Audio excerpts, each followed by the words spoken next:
दोस्तों नमस्कार। संयुक्त राष्ट्र सुरक्षा परिषद में परमानेंट सदस्यता को लेकर भारत हमेशा से प्रयासरत रहा है। मजबूत दावेदारी होने के बावजूद भी अब तक भारत इसका स्थायी सदस्य नहीं बन पाया है। हालांकि इसके लिए कई देश बड़े मंचों पर भारत का समर्थन कर चुके हैं, लेकिन भारत को कोई खास सफलता हाथ नहीं लग पाई है। वहीं वर्तमान सरकार के आने के बाद इसके प्रयासों में खासा तेजी देखी जाने लगी है, जिसके बाद दुनिया के कई बड़े बड़े देश भारत की स्थायी सीट के लिए समर्थन दे रहे हैं। और अब उस लिस्ट में एक और नाम शामिल हो गया है जो भारत के यूएनएससी में परमानेंट सीट के लिए समर्थन करने लगा है, और वह देश है बेल्जियम। बेल्जियम के पूर्व प्रधानमंत्री ने भारत को सुरक्षा परिषद यानी यूएनएससी का परमानेंट सदस्य बनाने की वकालत की है और कहा है कि इस तरह के कदम से परिषद की वैधता और प्रतिनिधित्व में बढ़ोतरी होगी। इस बयान के सामने आने के बाद चीन की टेंशन बढ़ गई है, क्योंकि चीन ही वह इकलौता देश है जो भारत की स्थायी सीट का खुलेआम विरोध करता है, जबकि उसकी सीट भारत की वजह से मिली है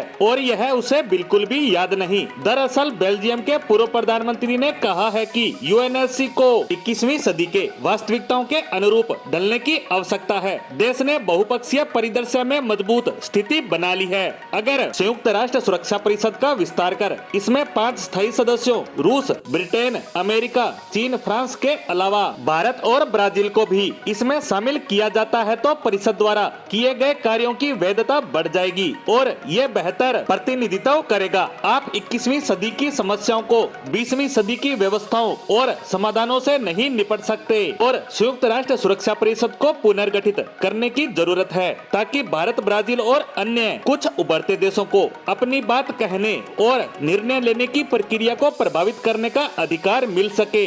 ये बयान देकर बेल्जियम ने भारत का खुलकर समर्थन किया। अब बात करते हैं वीटो पावर की, जिसके लिए भारत प्रयासरत है। दरअसल 5 राष्ट्रों संयुक्त राज्य अमेरिका, यूनाइटेड किंगडम, चीन, फ्रांस और सोवियत सोशलिस्ट रिपब्लिक ने संयुक्त राष्ट्र की स्थापना में महत्वपूर्ण भूमिका निभाई थी और यही कारण है कि इन देशों को संयुक्त राष्ट्र में कुछ विशेष अधिकार मिले हैं और यूएसएसआर के टूटने के बाद इसका अधिकार 1990 में रूस को मिल गया था। इन 5 देशों के पास एक विशेष मतदान की शक्ति है जिसे वीटो पावर के नाम से जाना जाता है, जिसमें किसी एक ने भी अगर किसी प्रस्ताव के विपक्ष में वोट डाला तो उसे मंजूरी नहीं दी जाएगी। और इसी वीटो पावर के चलते चीन भारत को स्थायी सीट से दूर रखता आया है, क्योंकि बाकी देश जिनमें रूस और फ्रांस भारत का खुलकर समर्थन करते हैं, वहीं ब्रिटेन और अमेरिका दबाव में ही सही भारत के पक्ष में खड़े नजर आते हैं। और अब इनके अस्थायी सदस्यों में से एक और देश ने भारत का खुलकर समर्थन कर भारत के दावे को